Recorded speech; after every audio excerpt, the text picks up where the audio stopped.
आपके संस्थान में किस तरह के मरीज आते हैं? देखिए, हमारे पास सभी प्रकार के नशे के मरीज आते हैं, जिसमें चरस, भांग, अफीम, गांजा, injection, tablet, cup syrup, smack, brown sugar, cocaine, अलग अलग टाइप के नशे के सारे पेशेंट आते हैं जिनको हम लोग ट्रीटमेंट देते हैं। और इसमें सबसे ज्यादा खतरनाक कौन सा नशा है? इसमें सबसे ज़्यादा खतरनाक जो है वो ओपियाट जो ग्रुप के नशे हैं वो बहुत खतरनाक है। उसका अगर पेशेंट एक बार किसी बच्चे को लत लग जाए तो वो छूटनी बहुत मुश्किल होती है। ये तो 35, 40, 45, 50 इस उम्र के आते थे, लेकिन मेरे देखते देखते थे 20 साल के अनुभव में जो अब आ रहे हैं, 8 साल का बच्चा भी आ रहा है, 12 साल का बच्चा भी आ रहा है। तो अब जो एज हो गई ना, वो मेन जो हो गई है 12 से लेके 35 तक की हो गई।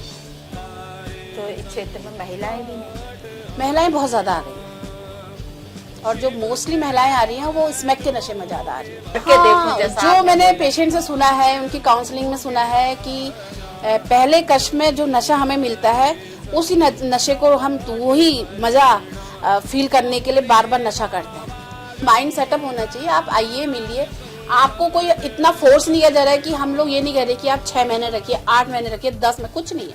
हम लोग कहते हैं आप आइए 30 से 45 दिन का ट्रीटमेंट लीजिए। उसके बाद जो आप देखिए, एक जो नशा छोड़ने का एक प्रोग्राम है ना, वो बहुत लंबा प्रोग्राम है। उसको हम शॉर्ट नहीं कहेंगे कि हम कहेंगे कि 1 महीने में आपका बच्चा क्योर हो गया है, आप बिल्कुल अभी कुछ नशा नहीं करेगा, नहीं है। पर हमने हल्द्वानी में सुना है कि नशा मुक्ति केंद्रों में जिसमें मरीजों के साथ मारपीट करी जाती है और हत्या तक की घटनाएं सामने आई हैं, ऐसा? देखिए, ऐसा कुछ नहीं होता है। सबसे बड़ी बात यह है कि मरीज तो जेल से ये तो जेल से भी भाग जाते हैं ना। फिर ये तो एक छोटे से नशा मुक्ति केंद्र है ना, वहाँ तो उतनी सिक्योरिटी होती है, पुलिस होती है, सब कुछ होता है, उसके बीच में से भाग जाते हैं। तो हमारे 20 के स्टाफ में तो कुछ भी तो हल्का कर सकते हैं पेशेंट। तो ये सब चीजें तो हो जाती हैं बाई चांस, लेकिन कोई सेंटर ऐसा नहीं चाहेगा कि हमारे साथ ये हादसा हो या कहीं मारपीट की। जहाँ तक बात है तो भैया मैं तो कहती हूँ आइए, ओपन मिलिए, पेशेंट से बात कीजिए, तो बता देंगे कि आपने जिक्र भी कराया कि कैमरे लगे हुए हैं। हाँ बिल्कुल, हर रूम में कैमरा है, बस टॉयलेट को छोड़ के हर रूम में कैमरा है, हर गैलरी में कैमरा है। आपको अपना पेशेंट देखना है, हम तो कैमरे में ही दिखाते हैं। आपको चाहिए कि कितनी बार हो जाता है कि फैमिली वाले बाहर लड़ रहे हैं तो हमें उसकी फुटेज चाहिए, तो रिसेप्शन की फुटेज फैमिली वाले ले जाते हैं कि हमारी लड़ाई हुई थी वो दिखा दीजिए। आपस में हस्बैंड वाइफ लड़ जाते हैं, तो वो तो बिल्कुल क्लियर है। आप कहीं भी देखिए, कैमरे मेरे फोन में फीड है, रात भर उठ के देखती हूँ कौन से रूम में क्या चल रहा है। तो मैं नमस्कार, मैं नीरू भल्ला और आप देख रहे हैं यूट्यूब पर समाचार सच। और आज हमारे साथ फिर एक नया चेहरा है, लेकिन थोड़ा सा हमने इस बार हमारी जो पहाड़ की मजबूत महिलाओं में एक जो महिला है हमारे साथ, वो थोड़ा हटके है, क्योंकि अभी तक हमने आपको समाज सेवी महिलाओं से ही मिलाया था। तो आज जो हमारे साथ मैम है वो, और मतलब वो इस जो आप देख रहे हो कि उनका जो विषय होगा आप उनसे खुद ही जानेंगे इस बारे में। तो आज हमारे साथ एक मैम जुड़ी हैं जो डॉक्टर भी हैं, और डॉक्टर भी ऐसी वाली जो बिल्कुल जो इसका विषय है जो बिल्कुल बहुत हटके है। तो हम आपका ज्यादा समय न लेते हुए मैम से पूछते हैं। नमस्कार मैम। नमस्कार, आपका समाचार सच में स्वागत है। बहुत बहुत धन्यवाद। तो मैम, जैसा कि आपको ज्ञात है कि हमारी पहाड़ की मजबूत महिलाओं के ऊपर सीरीज चल रही है, तो आप भी उसमें एक सिलेक्टेड नाम थे। बहुत बहुत धन्यवाद, आपने इस सीरीज में मुझे रखा। बिल्कुल मैम, आप काम कर रहे हैं तो उसके लिए तो आप इसका लीगल बनता है। तो मैम, जैसे कि आप थोड़ा सा हम जानना चाहेंगे आपके बारे में, आपका परिवार और शिक्षा दीक्षा के बारे में। देखिए, मेरी तो जो स्कूलिंग हुई है अलग अलग जगहों पे हुई है। फादर का ट्रांसफर जॉब था तो इधर उधर जाते रहते थे, लेकिन जो मैंने कॉलेज पास आउट किया है वो हल्द्वानी MBPG कॉलेज से ही किया है। उसके बाद मैं निर्वाण से जुड़ गई थी, करते करते मैं निर्वाण से जुड़ गई थी। तब मुझे नहीं पता था कि एक ऐसे डी एडिक्शन सेंटर भी होते हैं जहाँ पे ऐसे पेशेंट आते हैं या ऐसे आदि आते हैं नशे के, कि जिनको भर्ती किया जाता है। मतलब ये था कि एक खेल खेल में जो होता है, एक बचपना होता है ना कि चलो देख लें, मोहल्ले में है सेंटर, कैसा है देख लेते हैं। उससे मैं वहां पे जुड़ गई। तो वहां जुड़ने के बाद मुझे अंदर जाके पता चला कि नशे के ऐसे भी मरीज होते हैं जो सुबह से शाम तक नशा करते हैं, जिनसे परिवार इतना ग्रसित है, इतना परेशान है, बच्चे हैं, सब हैं, तो ऐसे धीरे धीरे जुड़ती गई, जुड़ते जुड़ते 20 साल हो गए। तो मैम जो आप ये कार्य कर रहे हो कितना बरस हो गया आपको? देखिए मुझे 20 साल हो गए हैं इसको करते करते, 20-21 साल हो ही गए हैं। हाँ जी। तब जब मैंने स्टार्ट किया था तो ये एक छोटा सेटअप था, तब हार्डली 10 to 15 पेशेंट रहते थे हमारे पास, और एक छोटा सा सेटअप था जिसमें ज़्यादा, तब उत्तराखंड यूपी में था, तो ज़्यादातर यूपी के मरीज ज़्यादा आते थे। उत्तराखंड के जो आते थे चरस या शराब के ज़्यादा आते थे, लेकिन और नशे के नहीं आते थे। तो मुझे 20-21 साल इस क्षेत्र में काम करते हुए हो गए। तो जैसा कि मैम जब आदमी शिक्षा दीक्षा प्राप्त करता है तो वो सोचता है कि मैं ये बनूं, डॉक्टर बनूं, इंजीनियर बनूं, हर क्षेत्र में अलग अलग, लेकिन आपने यही वाला क्यों चुना? हाँ, मेरा भी था कि सपना था या तो मैं पुलिस में जाऊं या फिर मैं कोई लॉयर बनूं अच्छी सी। एक्चुअली पहले मैं स्पोर्ट्स में थी स्कूल टाइम पे भी, तो मेरा मन तो यही था, लेकिन वो हुआ ना कि मैंने तो इसको टाइम पास के लिए लिया था इस जॉब को, लेकिन मुझे टाइम पास करते करते मेरी यही जिंदगी बन गया। यही काम मेरी जिंदगी बन गया। अब इसी फील्ड में मजा आता है। तो मैम आपके संस्थान में किस तरह के मरीज आते हैं? देखिए हमारे पास सभी प्रकार के नशे के मरीज आते हैं, जिसमें चरस, भांग, अफीम, गांजा, injection, tablet, cup syrup, smack, brown sugar, cocaine, अलग अलग टाइप के नशे के सारे पेशेंट आते हैं जिनको हम लोग ट्रीटमेंट देते हैं। और इसमें सबसे ज्यादा खतरनाक कौन सा नशा है? इसमें सबसे ज्यादा खतरनाक जो है वो ओपियाड, जो ग्रुप के नशे हैं वो बहुत खतरनाक है। उसका अगर पेशेंट एक बार किसी बच्चे को लत लग जाए तो वो छूटनी बहुत मुश्किल होती है। जिसमें स्मैक है, जिसको हेरोइन भी बोलते हैं, ब्राउन शुगर भी बोलते हैं, दूसरा इंजेक्शन है, टैबलेट्स हैं, और जो सबसे ज्यादा अभी है वो स्मैक का है। और डील करना भी इसी को ही सबसे ज्यादा मुश्किल होता होगा। हाँ देखिए, क्योंकि एक्चुअली क्या होता है ना, जहाँ नशा है वहाँ क्राइम है, सब कुछ है हाँ जी ना। तो क्या होता है कि बच्चा बहुत नेगेटिव विचार लेके आता है अपने लिए, परिवार के लिए, सेंटर के लिए, कि मैं तो ठीक था, मैं तो नशा नहीं कर रहा था, मुझे यहाँ जबरदस्ती डाल दिया था, या मैं इस नशे का आदी नहीं था। ये सब चीजें चलती हैं हफ्ते भर तक। फिर धीरे धीरे काउंसलिंग सेशंस होते हैं। जब वो सेशंस स्टार्ट होते हैं फिर धीरे धीरे उसको, बच्चे को रियलाइजेशन होता है कि हाँ मैं गलत हूँ, मैं नशा गलत कर रहा हूँ। फैमिली के लिए थोड़ा धीरे धीरे पॉजिटिव होता है, 15 दिन बाद पॉजिटिव होता है। फर्स्ट मीटिंग में फैमिली से बहुत लड़ाई करता है कि मुझे ले जाओ, मैं ये कर लूंगा, मैं मर जाऊंगा, ये कर लूंगा, लेकिन धीरे धीरे धीरे पॉजिटिव होता है अपनी फैमिली के लिए, अपना नशे को स्वीकार करता है। फिर उसके बाद काउंसलिंग सेशन में बताते हैं कैसे तुम्हें ठीक रहना है, बाहर क्या करना है। तो वो एक पूरा एक रूटीन है निर्वाण का, जिसके अकॉर्डिंग पेशेंट चलता है। तो मैम अच्छा, ये मतलब इसके लिए नेगेटिविटी ज्यादा लेके आता है वो पेशेंट अगर जो नशा करता है? बिल्कुल। देखिए ऑन बिलिंग तो बहुत कम आते हैं, तो ज्यादा जो लाता है वो परिवार के दबाव में आता है, पकड़ के आता है, या बांध के लाते हैं। ये सब चीजें होती हैं क्योंकि नशा बहुत खराब है, और इसको बिना ट्रीटमेंट के छोड़ना भी बच्चे के लिए बहुत ज़्यादा मुश्किल है, क्योंकि इसमें जो बॉडी एक होता है वो बहुत ऐसे नहीं होता है इन लोगों के लिए। नोजिया होता है, कोल्ड हो जाता है, फीवर हो जाता है, और कितने पेशेंट को तो फिट पड़ जाते हैं, दौरे भी पड़ते हैं। तो उसके लिए हम हमेशा यही कहते हैं कि आप कभी भी बच्चे का नशा छुड़ा रहे हैं तो किसी डॉक्टर के अंडर ट्रीटमेंट ही छुड़ाइए। तो इसमें किस उम्र के लोग ज्यादातर होते हैं? देखिए पहले की बात करूं तो पहले तो 35, 40, 45, 50 इस उम्र के आते थे, लेकिन मेरे देखते देखते थे 20 साल के अनुभव में जो अब आ रहे हैं, 8 साल का बच्चा भी आ रहा है, 12 साल का बच्चा भी आ रहा है। तो अब जो एज हो गई ना, वो मेन जो हो गई है 12 से लेके 35 तक की हो गई है। तो इस क्षेत्र में महिलाएं भी हैं? महिलाएं बहुत ज्यादा आ गई हैं, और जो मोस्टली महिलाएं आ रही हैं वो स्मैक के नशे में ज्यादा आ रही हैं। तो वो इलाज करवाने के लिए आती हैं या परिवार ही लाता है? देखिए इसमें ऐसा है कि एक तो सोशल स्टिग्मा बहुत ज्यादा है कि एक महिला का इलाज कराना बहुत बड़ी बात है, कि पूरे पड़ोस को पता चल जाएगा, समाज को पता चल जाएगा कि ये हमारे घर में नशा है, बल्कि सबको पता ही होता है, पड़ोस को भी पता होता है, समाज को भी पता है, लेकिन फैमिली को ये लगता है कि नहीं इसकी शादी कैसे होगी, बदनामी हो जाएगी, ये हो जाएगी। तो आते हैं ओपीडी बेस्ड में आते हैं, तो फिर उनको ओपीडी बेस्ड में ही हम लोग ट्रीटमेंट देते हैं। तो ये महिलाओं में किस तरह का नशा होता है? ये शराब या स्मैक, हेरोइन? अब तो स्मैक का ही ज्यादा है, बहुत ज्यादा है। इस समय जो यूथ में सबसे ज्यादा नशे की प्रवृत्ति है वो स्मैक की है। स्मैक और इंजेक्शन।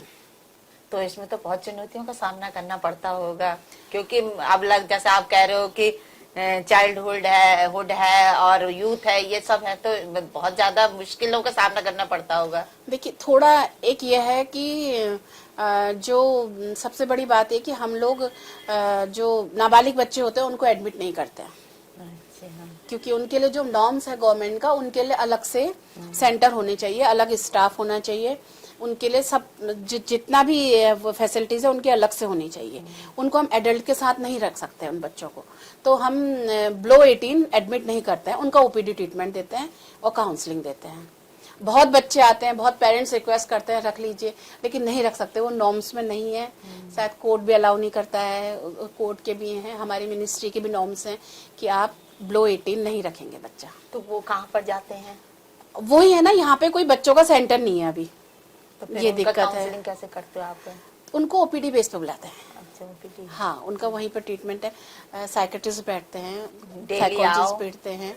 नहीं, उनका होता है कि फर्स्ट काउंसलिंग आपको 1 वीक में देनी है, तो सेकंड वीक में सेकंड सेशन चलेगा, उसकी प्रोग्रेस के अकॉर्डिंग उसके काउंसलिंग सेशन स्टार्ट किए जाते हैं। फर्स्ट तो होता है ट्रीटमेंट मेडिसिन, पहले उसका जो बॉडी एक है, जो उसकी बॉडी क्रेविंग है वो कम होनी बहुत जरूरी है। जब बॉडी क्रेविंग कम होगी, थोड़ा माइंड सेटअप होगा, उसके बाद बच्चा काउंसलिंग के लिए रेडी होगा। जब तक वो क्रेविंग रहेगी वो काउंसलिंग नहीं करवाएगा। तो जैसा कि आप बोल रहे हैं कि ये 8 साल तक के बच्चे भी कर रहे हैं, तो इनकी जो आप काउंसलिंग करते हो, तो ये बच्चे इस राह में चले कैसे जाते हैं? देखिए जो मोस्टली बच्चे हैं ना, या घर से ही ऐसा माहौल मिलता है? कुछ का तो माहौल ही घर का ऐसा है कि सब लोग नशा कर रहे हैं या नशा बेच रहे हैं, ये सब चीजें घर का माहौल ही है। और थोड़ा सा जो ये इधर को झुक्कीज वगैरह है, ये है, यहाँ अंदर तो बहुत नशा है, सब कुछ है ना, बेच भी रहे हैं। तो बच्चा जब उसी परिवेश में पल रहा है, बढ़ रहा है, उसके दिमाग में वो सब चीजें, वो देख रहा है मेरा भाई नशा भी कर रहा है, बेच भी रहा है, पिताजी भी ऐसे ही काम कर रहे हैं, उस बच्चे को भी यूज किया जा रहा है नशा बेचने के लिए। तो कहीं ना कहीं अगर आप गलत काम करोगे, कभी ना कभी उसमें फंसोगे तो सही, है ना। आज मैं ही अगर स्मैक का काम कर रही हूँ, मैं बेच रही हूँ, मैं पेडलर हूँ, मैं दे रही हूँ, तो कभी ना कभी मुझे भी लगेगा कि आगे है क्या, मैं भी तो पी के देखूं। और फर्स्ट टाइम जिसने पी ली तो फिर वो कभी उसका लास्ट नहीं आता है। मतलब जो क्रेज है वो अपने लिए भी हो जाता है कि हाँ करके देखूं। जैसा जो मैंने पेशेंट से सुना है, उनकी काउंसलिंग में सुना है कि पहले कश में जो नशा हमें मिलता है, उसी नशे को हम वही मजा फील करने के लिए बार बार नशा करते हैं। अब वो क्या नशा है, क्या मजा है, वो तो वही लोग जान सकते हैं। जैसा कि मैं पिछले कई वर्षों से नशा उन्मूलन के लिए कार्य कर रही है, शराब सिगरेट जैसी चीजों को, नशे से परेशान अगर इंसान छोड़ना नहीं चाहता है तो उसका कुछ नहीं हो सकता, कुछ नहीं हो सकता। लेकिन अगर वो शख्स चाहता है कि नशे की जो नर्क से हमेशा के लिए निकल जाए तो उसके सामने नशा छुड़ाने के लिए कई रास्ते हैं। नशा केंद्र उन्हीं रास्तों में एक है। बिल्कुल बिल्कुल, हाँ जी बिल्कुल। लेकिन एक बात यह भी सत्य है कि नशा मुक्ति केंद्र के बारे में बहुत कुछ ऐसे भ्रम फैलाए जाते हैं कि लोग वहां जाने से हिचकते हैं। देखिए नंबर एक बात यह है कि आप आइए, पूरा सीसीटीवी सेटअप हम आपको दिखा देंगे। हम कभी ये नहीं कहते कि आप अंदर मत आइए, ये मत कहिए। बस ये है कि रिपोर्टर्स वगैरह को अंदर या हम इसलिए नहीं भेजते हैं, इतने बड़े प्रोग्राम कर रहे हैं तो सारे पेशेंट आए हैं, रिपोर्टर आए हैं, पेशेंट्स को देखा है, बात करी है। बस ये रहता है कि आप उनका फेस नहीं लेंगे, आप बात करेंगे, उनका बैक आना चाहिए, फ्रंट नहीं आना चाहिए। अच्छे घर के बच्चे हैं, सबके सामने आएंगे, अपना एक्सपीरियंस शेयर करेंगे, तो कल के दिन 20 लोग पहचानेंगे ना कि अरे ये तो बच्चा नशा करता था। अब बच्चा नशा तो कर रहा है, लेकिन वो क्यों चाहेगा कि मैं सबके सामने मेरे को आना पड़े। और ऐसा कुछ नहीं है, हर जगह सीसीटीवी हैं, सब कुछ है, आप देखिए, आइए। भैया है कि बार बार हम अगर इसलिए अलाउ नहीं करते हैं कि वार्ड में आप जाइए कि कोई कितने पेरेंट्स ऐसे होते हैं कि सोचते हैं कि मेरा बच्चा नशा छोड़ रहा है, चलो इसको मैं सुर्ती दे आऊं, सिगरेट दे आऊं, ये सब चीजें होती हैं। अब एक बार ऐसा होता है कि एक बिल्कुल पैक्ड दही आया था और वो पिताजी लेके आए और बोले मेरे बेटे को अंदर भेज दे, इसको दे दीजिएगा। तो अब हर सामान गेट में चेक होता है, तो पूरा पैक्ड था। तो एक मन तो हुआ कि चलो दे दो, फिर हमने कहा एक बार खोल के देख लेते इसमें क्या है। उसके अंदर वो दही के अंदर 2 सुर्ती के पैकेट डाल के दे रखे थे। मतलब माँ बाप को भी इतना दर्द होता है, हमारा बच्चा मत तड़प रहा है ना। तो वो पूरा माइंड सेटअप होना चाहिए। आप आइए, मिलिए, आपको कोई इतना फोर्स नहीं किया जा रहा है कि हम लोग ये नहीं कह रहे कि आप 6 महीने रखिए, 8 महीने रखिए, 10 में कुछ नहीं है। हम लोग कहते हैं आप आइए 30 से 45 डेज का ट्रीटमेंट लीजिए। उसके बाद जो आप देखिए, एक जो नशा छोड़ने का एक प्रोग्राम है ना, वो बहुत लंबा प्रोग्राम है। उसको हम शॉर्ट नहीं कहेंगे कि हम कहेंगे कि 1 महीने में आपका बच्चा क्योर हो गया है, आप बिल्कुल अभी कुछ नशा नहीं करेगा, नहीं है। जैसे और डिजीज है, नशे को भी एक बीमारी माना गया है। तो उस बीमारी को दूर करने के लिए उसको ट्रीटमेंट लेना पड़ेगा, है ना। अब किसी को कैंसर पेशेंट है तो उसके डॉक्टर कहते हैं कि हाँ भाई तुम्हारे शरीर से कैंसर तो हट गया, लेकिन तुम फॉलोअप में आओगे, है ना। उसकी भी स्कैनिंग होती है, मेडिसिन चलती है। वैसे ही नशे का भी है कि नशा तो हमने छुड़वा दिया है, लेकिन फर्दर ट्रीटमेंट तो आपको लेना पड़ेगा। आप काउंसलिंग के लिए आइए, आपको कोई दिक्कत है, आपको लगता है कि आपको कोई दिक्कत है, मेडिसिन के लिए आइए। लेकिन एक जो अभी चल रहा है कि 6 महीने के लिए रख दीजिए, 8 महीने के लिए, तो मैं इसको ट्रीटमेंट नहीं मानती हूँ। आप 1 महीने के लिए रखिए, सफिशिएंट है। 1 महीने के लिए बहुत अच्छा है। आप 1 महीने 45 दिन रखिए, मिलने आइए। कोई हमारे वहां ऐसा नहीं है कि हम ये नहीं कहते कि आप मिलने मत आइए। 1 हफ्ते बाद 2.5 से 4.5 के बीच में फैमिली की बात करने का टाइम है, अपने पेशेंट से बात कीजिए। 15 डेज एवरी संडे आप मिलने आइए, बिल्कुल मिलने आइए, आप मिलिए, बात कीजिए। तो मैम ये नशा छुड़ाने की प्रक्रिया क्या होती है? देखिए, जो होता है इसमें जो होता है एमडी मेडिसिन या साइकेट्रिस्ट का ही रोल होता है ना। अब हम ये नहीं कहेंगे कि हम होम्योपैथिक या आयुर्वेदिक दवाइयों से छुड़वाते, नहीं। इसमें उन्हीं का रोल होता है। डॉक्टर ही प्रिस्क्रिप्शन रखते हैं, उसी के अकॉर्डिंग मेडिसिन दी जाती है। 10 या 15 डेज के मेडिसिन के बाद उनका वो 1 वीक के बाद आफ्टर सेशन स्टार्ट हो जाते हैं, काउंसलिंग सेशन स्टार्ट हो जाते हैं। और उनको एक रूटीन में लाने के लिए उनको हॉस्पिटल के अंदर भी एक रूटीन फॉलो कराया जाता है। जैसे वो ठीक है ना, एक एडिक्ट क्या होता है, उसको ना नहाने से मतलब होता है, ना खाने से, पुअर हाइजीन हो जाती है बिल्कुल। नहाने में ध्यान, बाल बड़े हैं तो बड़े हैं, नाखून बड़े हैं तो बड़े हैं, कभी खाना खा लिया कभी नहीं खाया। तो उसको एक प्रॉपर रूटीन में भी तो लाना है। उसके लिए उनको 6 बजे उठना है, मॉर्निंग टी लेनी है, उसके बाद नहाना है, ब्रश व्रश करके नहाना है, फिर योगा करना है। योगा होता है, योगा के प्रेयर है, गीता पाठ है, गायत्री मंत्र है। बहुत इफेक्ट पड़ता है इनका लाइफ में। वो साइंस भी मानता है इन सब चीजों को। फिर न्यूज़पेपर रीडिंग है, ब्रेकफास्ट है, मेडिसिन है, फिर ग्रुप डिस्कशन है, क्राफ्ट वर्क करवाते हैं, ये सब चीजें हैं, वो सब चीजें करवाते हैं। लाफिंग थेरेपी है, डांस थेरेपी है, म्यूजिक थेरेपी है। उनको लाना है, कैसे भी उनको इन्वॉल्व करना है कि तुम जैसे आप ग्रुप में इन्वॉल्व हो गए, अंदर इन्वॉल्व हो गए, एक फैमिली एटमोस्फेयर देने की कोशिश करते हैं दिमाग से। एक तो बिल्कुल उनको उस जगह से बिल्कुल हटाना है कि और मैं ये नहीं कहूंगी कि पेशेंट गलत होता है, क्योंकि वो जब उसका नशा खत्म होता है, जब धीरे धीरे हमसे मिक्सअप होने लगता है, तो बहुत अच्छा वर्क करता है हमारे साथ। खाना खिलाने में मदद करता है, बेडिंग करने में मदद करता है, डस्टिंग करने में मदद करता है।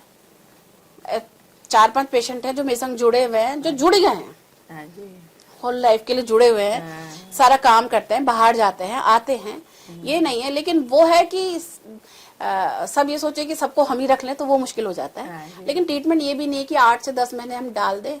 पनिशमेंट थेरेपी नहीं है ट्रीटमेंट, जो है पनिशमेंट थेरेपी नहीं है। ट्रीटमेंट को ट्रीटमेंट की जगह लीजिए।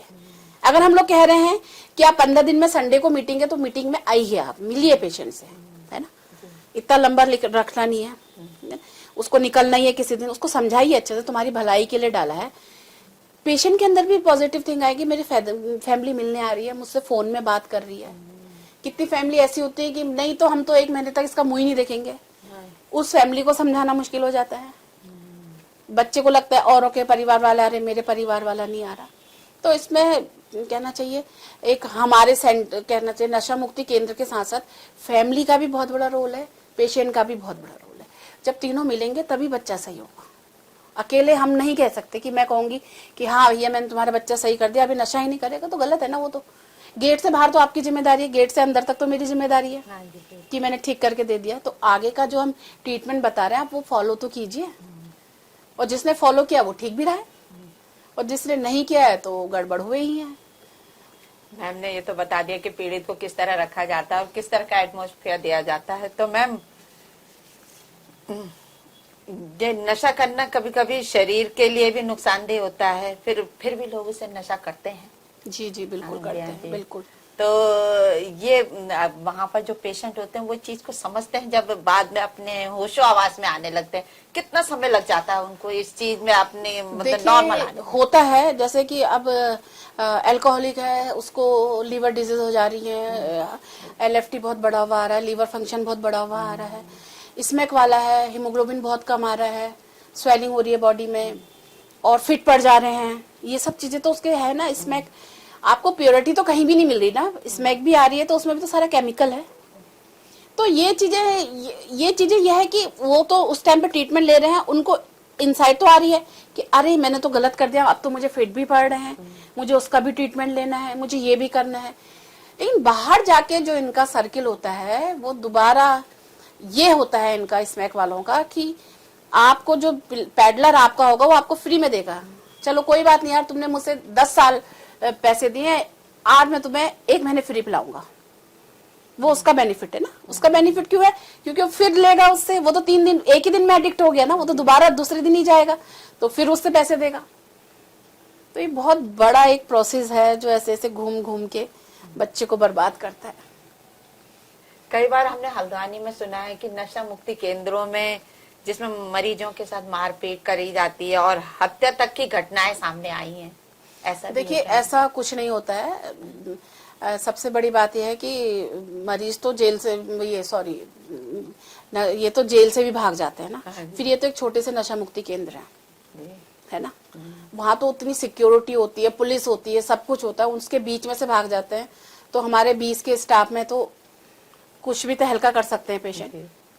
तो ये सब चीजें तो हो जाती हैं बाई चांस, लेकिन कोई सेंटर ऐसा नहीं चाहेगा कि हमारे साथ ये हादसा हो या कहीं मारपीट की। जहां तक बात है तो भैया मैं तो कहती हूँ आइए, ओपन मिलिए, पेशेंट से बात कीजिए, वो बता देंगे कितनी आपने जिक्र भी करा है कि कैमरे लगे हुए हैं। हाँ बिल्कुल, हर रूम में कैमरा है, बस टॉयलेट को छोड़ के हर रूम में कैमरा है, हर गैलरी में कैमरा है।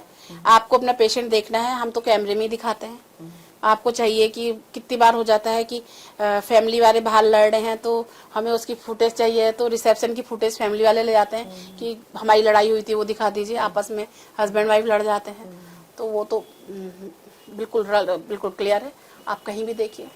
कैमरे मेरे फोन में फीड हैं, रात भर उठ के देखती हूँ कौन से रूम में क्या चल रहा है। तो मैम जैसे कि नशा मुक्ति केंद्रों से लोगों के भागने की भी घटनाएं सुनने में आती हैं। जी जी। तो क्या अंदर ऐसा क्या होता है कि उन्हें भागने के लिए मजबूर होना पड़ता है? देखिए जहाँ पे पेशेंट लंबा रहेगा ना, वहाँ पे ये सब चीजें आक्रोश पेशेंट के अंदर आएगा ही। कुछ ऐसी खास सख्ती करी जाती है? ऐसी कोई सख्ती तो नहीं की जाती है, लेकिन मेरा तो कहना यह है कि आपने एटलीस्ट पेशेंट को रखा है तो उसको एक इंसान की तरह रखिए, उससे मिलने आइए, उससे फोन में बात कीजिए। तो मैम आप 6 महीने 8 महीने 10 महीने का कोई ट्रीटमेंट नहीं होता है। आप 1 महीने रखिए, ठीक है।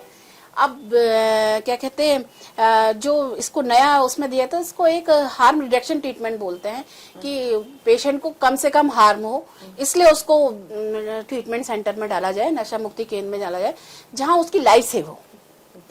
अगर नशा कर रहा है, आगे भी करता है, तो उसकी लाइफ सेव होके चले कि इतने दिन सेंटर में रहा है तो आगे इतना ठीक रहेगा, उसके बाद हम फिर डाल दें। ये चीज होनी चाहिए ना। और मारपीट की बात है तो हमारे सेंटर में तो नहीं होती मारपीट। तो मैम फ्री माहौल है, ईद भी बनती है, लोहड़ी भी बनती है, दिवाली भी बनती है, सब प्रॉपर बनती है। तो मैम ज्यादातर जैसे कि एक आपराधिक किस्म के लोग भी आते हैं। बिल्कुल आते हैं, पुलिस वाले छोड़ जाते होंगे। बिल्कुल बिल्कुल। तो इनका ट्रीटमेंट कैसे करते हो आप?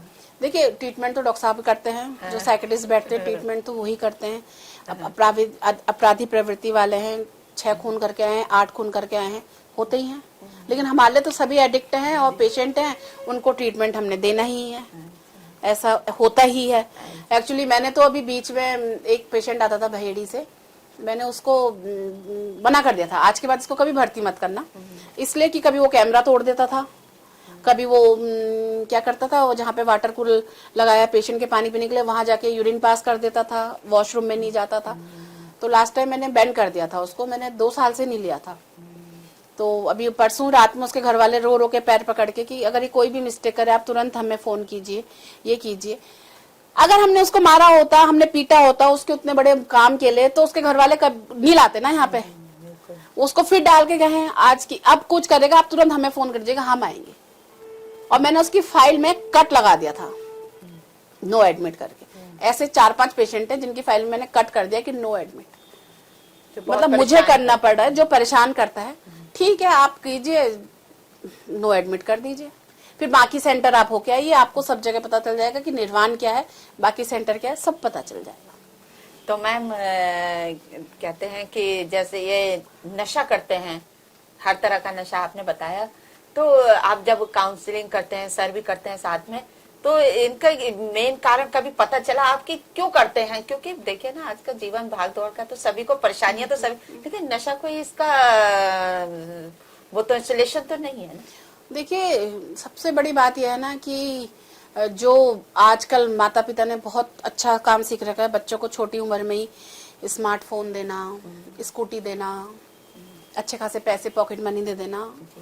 हमारे टाइम पे हमें क्या पॉकेट मनी मिलती, 2 या 5 रुपए, ज्यादा से 5 मिल गए तो उस दिन तो हमारे लिए फेस्टिवल हो जाता था, है ना। अब बच्चे को आप सीधे 100 रुपीज दे रहे हो, 1000 रुपीज दे रहे हो, बच्चा बाहर सेलिब्रेट करने जा रहा है, बर्थडे ये करने जा रहा है। तो जहाँ पे ऐसा सर्किल मिलेगा, जब बच्चे को उसकी उम्र से ज्यादा आप सुविधाएं दे रहे हैं, ज्यादा पैसे दे रहे हैं, तो बच्चा उसका कहाँ यूटिलाइज करेगा, गलत काम में ही करेगा। एक छोटे बच्चे के हाथ में आप 100 का नोट करोगे, वो क्या करेगा उस बच्चे का, उसका, है ना। और कोचिंग इंस्टीट्यूट खुले हुए हैं, सब पेरेंट्स चाहते हैं कि मेरा बच्चा अच्छा पढ़े, अच्छा बने, तो वो कोचिंग इंस्टीट्यूट नहीं जाके बच्चा बंक करके किसी खंडर में घुसा है, स्मैक पी रहा है, बियर पी रहे हैं, बियर पार्टी कर रहे हैं। पेरेंट्स पलट के पूछते नहीं है कि मेरा बच्चा कैसा है कोचिंग में। जब कोचिंग से ही फोन जाता है कि आपका बच्चा दिनों से, तब पेरेंट्स को पता चलता है कि मेरा बच्चा गड़बड़ कर रहा है। तो उसके लिए कहीं ना कहीं फैमिली भी जिम्मेदार है ना। फैमिली में माहौल दो, कम से कम एक वक्त का खाना तो साथ बैठ के खाओ, है ना। पापा ऑफिस से आए, अरे लेट हो गया, मेरे को खाना दे दो, मम्मी ने कहा बच्चे तो लेट हो गए, मैं खाना खा लेती हूँ। बेटा आया, मम्मी मैं बाद में खाना खाऊंगा। तो जब आपकी शेयरिंग ही नहीं है आपस में, आप बैठ के एक दूसरे का चेहरा ही नहीं देख रहे हो, कि काफी दिनों तक नहीं देख रहे हो, तो कैसे पता चलेगा कि किसके रूटीन में क्या, किसकी लाइफ में क्या चल रहा है। उसके लिए तो हम यही कहते हैं, चाहे कुछ भी हो, एक वक्त का खाना तो साथ में खाइए, चाहे लड़की हो चाहे लड़का हो। आजकल तो दोनों को बराबर समान अधिकार दिए गए हैं, तो आप दोनों का ध्यान रखिए, शेयरिंग होनी चाहिए फैमिली की। तो मैम आप बोल रहे हैं कि इतने बरस से आप इस काम को कर रहे हो, लेकिन कभी ऐसा कोई मरीज आया कि जो आपके लिए सर दर्द बन गया? वैसे तो आपने जिक्र करा ही है कि ऐसे भी होते हैं, लेकिन जिसका इलाज करने में आपने कहा नहीं मैं नहीं कर सकती हूँ, ये बहुत हेडेक है हमारे लिए। हाँ, मैंने ब्लैक लिस्टेड कर दी है वो। अच्छा, ऐसे आते हैं? बिल्कुल कोई ऐसा कोई खास? बिल्कुल बहुत है, नाम तो नहीं बताऊंगी। ब्लैक लिस्टेड कर देती हूँ मैं, और बिल्कुल केस फाइल बनते हैं हमारे वहाँ, उसमें लंबे सा क्रॉस लाके नो एडमिट कर देती, नो एडमिशन। बस वो जिस दिन उसकी फाइल खुलेगी, इसमें तो नॉन मना कर, नहीं बिल्कुल मना। देखिए एक मछली सारे तालाब को गंदा करती है ना, होता है। तो जब मेरे अंदर का माहौल अच्छा चल रहा है, मेरे पेशेंट अच्छे से रह रहे हैं, सब बढ़िया कर रहे हैं, तो मैं एक उस पेशेंट को लाके पूरा माहौल क्यों खराब करूं? सब अच्छे से रह रहे हैं, बढ़िया कर रहे हैं। हनुमान जयंती के दिन सारे पेशेंट ने बाहर पे खुद बोला कि चलो, बहुत पेशेंट दीदी बोलते हैं कि दीदी चलिए आज हनुमान चालीसा गाते हैं। बाहर दरी वरी लगाई, सबने बढ़िया से हनुमान चालीसा गाई, मुझे भी अच्छा लगा कि देखो कितने अच्छे हैं ये, और बहुत खुश हुए, सबने खूब जोर शोर में गाई, और उसके बाद खूब नारे वारे लगाए, ये करा वो करा। तो माहौल है ना, वो तो बनता है। अब मैं एक बीच में ऐसे गड़बड़ पेशेंट को ले आऊं जो सबके दिल में जहर कर, चलो यहाँ से भागते हैं, इस खिड़की से वो करते हैं, इस स्टाफ को मार के भागते हैं, तो उस जड़ को ही खत्म कर दो। हाँ जी, तो ये तो हमारी बाकी बातें हुई, लेकिन हम सब लोग जानते हैं कि हर सफल आदमी के पीछे एक महिला का हाथ होता है, लेकिन उस सफल महिला के पीछे उस हस्बैंड का कितना हाथ है, ये बता दीजिए। नहीं, उनका बहुत हाथ है, और बहुत कोऑपरेट करते हैं, मुझे बहुत ज्यादा कोऑपरेट करते हैं। जैसे हमारी बच्ची छोटी है, तो हमारा हरिद्वार में भी सेंटर है, तो वहां भी जाना पड़ता है, तो कभी ऐसा नहीं बोलेंगे कि क्यों जा रही हो, क्या है, हाँ तुम्हारी ड्यूटी है तुम जाओ। बच्ची को उतनी अच्छे से संभालेंगे, और बच्ची मेरे से ज्यादा उनसे क्लोज्ड है। तो कभी नहीं ऐसा कि कल मुझे, जैसे मैं कहूँगी आज मुझे 9 बज जाएंगे, कोई बात नहीं, शाम को दोनों जने मुझे लेने आ जाएंगे, लेकिन कभी ऐसा नहीं कहेंगे नहीं तुम एक फीमेल हो 5 बजे बाद नहीं रुक सकते हो, ऐसा कभी नहीं, नेवर, कभी नहीं। बहुत कोऑपरेट करते हैं, बहुत कोऑपरेट करते हैं। मतलब एक अच्छे हस्बैंड भी है सारा घर काउंसलर, अच्छे हस्बैंड है, अच्छे दोस्त हैं, फादर भी है अच्छे। बिल्कुल बहुत अच्छे फादर हैं, अच्छे फादर नहीं बहुत अच्छे फादर हैं। हाँ जी। कभी बेटी को डांटते नहीं, हर चीज अच्छे से समझाते हैं। मैं विलेन हूँ अपनी बेटी की नजरों में, क्योंकि मैं डांटती भी हूँ, सब कुछ करती हूँ, लेकिन वो तो बहुत आइडियल फादर है। तो ये मैम अभी आप लोग के आपके निर्माण में कितने मरीज हैं इस समय? इस टाइम पे 50 की स्ट्रेंथ है, 50 पेशेंट हैं, और 50 से ज्यादा मैं रखना भी अवॉइड करती हूँ। रखने को मैं 100 भी रख सकती हूँ, बहुत बड़ा सेटअप है, कभी आइए आप देखिए, क्योंकि उसमें क्या होता है कि एक ट्रीटमेंट पैटर्न अच्छा होता है, आप खाना अच्छा दे पाएंगी, दूसरा रहन सहन अच्छा दे पाएंगी, तो वो सब चीजें अच्छी देने के लिए तो स्ट्रेंथ 50 तक मुझे लगता है कि ठीक रहती है। डिस्टेंस भी मिल जाता है, एक डिस्टेंस भी मिल जाता है, और आपकी नजरों में सब रहेंगे कि वो सबको बाई नेम आप जान सकते हैं कि ये है, ये वो है करके।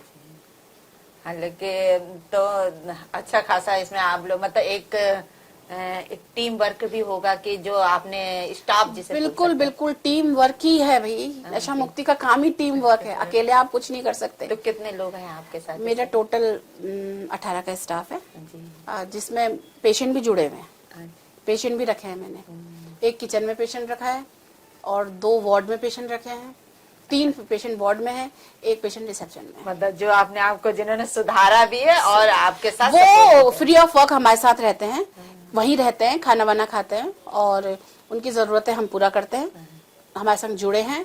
और सबसे बड़ी बात है कि 2-2, 3-3 दिन के लिए घर भी जाते हैं, तो सही आते हैं, नशा नहीं करते हैं, ये चीज अच्छी तो मैम जैसे कि ये नशे से लोग जैसे मुक्त होके जाते हैं, तो हालांकि ये नशा एकदम तो नहीं छूटता है, लोग घर जाते हैं, बिल्कुल, बिल्कुल, फिर उसी माहौल में जाके फिर वो रहने लग जाते हैं, बिल्कुल बिल्कुल, फिर वही माहौल मिलता है दोस्तों का, बिल्कुल, फिर दोबारा आते हैं, तो ये लगातार इनका ये चक्कर कब तक चलता रहता है? देखिए ऐसा होता है ना कि कुछ मैंने अब देखा है, जैसे वक्त बदल रहा है, पेशेंट बहुत कॉन्शियस भी हो रहे हैं अपनी लाइफ के लिए, क्योंकि बीच में लगातार बहुत डेथ हुई है पेशेंट की, क्योंकि सारा ये जो आ रहा है केमिकल आ रहा है, और प्लस एक जो नई चीज आ रही है, दोबारा पेशेंट HIV पॉजिटिव हो रहे हैं, इंजेक्टर यूजर जो है HIV पॉजिटिव निकल रहे हैं बहुत ज्यादा। तो क्या है कि कुछ पेशेंट में तो इतना ज्यादा इंसाइड आ गई है कि वो हफ्ते भर में नशा करने के बाद 10-15 दिन के लिए रहने खुद आ जा रहे हैं, और ऐसे पेशेंट की संख्या मेरे पास ज्यादा होती जा रही है। फोन करके कहते हैं दीदी हम आ रहे हैं, मैडम हम आ रहे हैं, और आ जाते हैं, है ना। तो वही है ना, जो हार्म रिडक्शन ट्रीटमेंट है वो यहीं से शुरू होता है, कि उनको पता है कि हम ज्यादा लेंगे तो हमारे संग दिक्कतें आएंगी, तो वो आ रहे हैं, खुद एडमिट हो रहे हैं, फैमिली का फोन आ रहा है, फैमिली शाम को आके फाइल भरवा जा रही है, साइन कर जा रही है, फिर वो अपना जितने दिन उनको ठीक लग रहा है। जो रिलैप्स वाला प्रवृत्ति, उसमें फिर मैं एक टाइम बाउंडेशन नहीं रखती हूँ, जो बार बार रिलैप्स होते हैं उसमें यह है कि ठीक है तुम अपने मन से आ रहे हो, एक अच्छी इंसाइट आई है, एक पॉजिटिव, तुम अपने अंदर एक पॉजिटिविटी ला रहे हो, तो आप आइए 10-15 दिन, एटलीस्ट 15 डेज रुको और उसके बाद जाओ। तो ऐसा कर रहे हैं पेशेंट। जो नहीं आ पाता है रात को स्टाफ को फोन करता है, भैया मुझे मैं काटू था, मैं खड़ा हूँ, लेने आ जाओ। ये सब चीजें चल रही हैं, अब ये चीजें अच्छी हैं। मतलब आप लोगों में अपने को सुधारने का काफी विल पावर काफी अच्छी हो गई है। जो हम उनको काउंसलिंग में बताते हैं कि हाँ नशा है, रिकवरी है, तो रिलैप्स भी है ना। तो रिलैप्स है तो वहां पे रियलाइजेशन भी होना चाहिए कि मैंने गलती करी है, तो मैं इस गलती को दोहराऊं नहीं। अगर मैं 3 ही दिन कर रखा है तो मैं चले जाऊं, एडमिट होके आ जाऊं, तो वो आप पेशेंट कर रहे हैं, ये चीजें हो रही हैं, ये चीज बहुत अच्छी हो रही है। लेकिन ना देखिए मेरा क्या मानना है, ये सब चीजें अच्छी हैं, और जिस हिसाब से नशा फैल रहा है, हल्द्वानी क्या आप धारचूला ले लो, जब कोरोना की फर्स्ट वेव आई थी तो उस टाइम पे हमने यूपी के सारे पेशेंट लेने बंद कर दिए थे कि यूपी में बहुत फैला था, उत्तराखंड में नहीं था। उस टाइम हमें पता चला कि धारचूला में कितनी स्मैक है, मुंशियारी में कितनी स्मैक है, उस टाइम पे सब पता चला, क्योंकि सारे पेशेंट वहीं के आए, इतने पेशेंट है। तो जो ये है ना, इसमें अवेयरनेस की बहुत जरूरत है, और फैमिली को अवेयर होना बहुत जरूरी है ना। मैं आप बात कर लें या किसी बंद कमरे में एक मीटिंग कर लें, सब लोग 10 लोग बैठ के कि नशा खराब है, नशा बुरा है, उससे कुछ नहीं होगा। बड़ी बड़ी होर्डिंग लगनी चाहिए बड़े बड़े बोर्ड लगाइए कि नशा क्यों घातक है, स्मैक का नशा है, क्या होगा, ये होगा, वो सब चीजें होनी चाहिए। इनके परिवार वालों के लिए फैमिली अवेयरनेस प्रोग्राम होने चाहिए कहीं पे, जैसे बुलाते हैं तो अच्छे, जिसमें अच्छे वक्ता आए जो नशे के बारे में परिवार को बताएं। जैसे आजकल अच्छा कर रखा है, नशा मुक्त भारत अभियान चल रहा है, उसमें जगह जगह जाके हो रहे हैं, स्कूल में जाके अवेयर करा जा रहा है बच्चों को, ये करा जा रहा था। तो इसको एक लार्ज स्केल पे कंटिन्यूटी में करना चाहिए, तभी होगा। अदरवाइज तो फिर वही है कि उत्तराखंड तो कहते हैं उड़ता पंजाबी बन गया, क्योंकि बहुत नशा हो गया उत्तराखंड के अंदर, बहुत नशा है, मतलब गढ़ बन गया। कह रहे कि इतनी चोरियां होने लग गई हैं, स्नैचिंग जो कर रहे हैं सब कौन कर रहे हैं, ये तो कर रहे हैं जो नशे के आदी हैं। पहले तो इक्का दुक्का केस मिल जाते थे ना कि उसने, उसकी चेन चोरी हो गई, अब तो धड़ल्ले से हो रहा है, पर्स खींच ले जा रहे हैं, ये सब चीजें। तो वो उनको, जिनको नशे की क्रेविंग है, वही तो ये सब चीजें करेंगे। और अच्छे अच्छे घर के बच्चे कर ले रहे हैं, किडनैपिंग कर ले रहे हैं, तो ये सब चीजें तो किस तरह नशे की जरूरतों को पूरा कर सकें। बिल्कुल बिल्कुल बिल्कुल। तो ये थी हमारे साथ रश्मि मैम। तो मैम, हम चाहते हैं कि आप समाचार सच की तरफ से उन बच्चों और लड़के और लड़कियों को संदेश दें जो इस नशे को करते तो हैं लेकिन छोड़ना भी चाहते हैं और आगे उसके लिए अवेयर भी हों, जैसा आपने बताया ही है। तो आप, हम चाहते हैं कि उनको संदेश दें कि ये चीजें जो है वो कहाँ तक सही है, कहाँ तक नहीं सही है। देखो, मैं तो बच्चों से यही कहना चाहूंगी, सब छोटे छोटे प्यारे प्यारे बच्चे ही नशे में पड़े हुए हैं। तो मैं तो बच्चों यही एडवाइस दूंगी बेटा आप लोगों को कि सबसे पहले नशा बहुत खराब है, ये बहुत खराब है। बहकावे में ना आए। कोई आपको जबरदस्ती नशा करवा रहा है, बिल्कुल उस बहकावे में मत आए। कोई लालच देके करवा रहा है, बिल्कुल उस चीज में मत आए।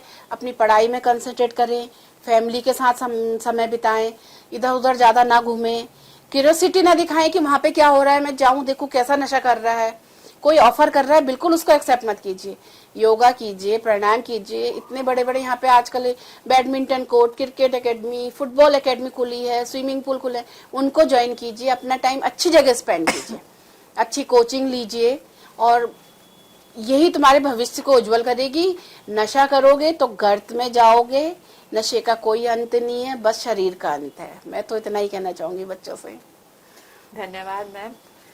थैंक यू सो मच समाचार सच को, आपने मुझे यहाँ पे बुलाया। मुझे बहुत अच्छा लगा यहाँ पे आके कि चलिए थोड़ा सा बच्चों को कुछ मैसेज दे पाऊंगी नशे के लिए।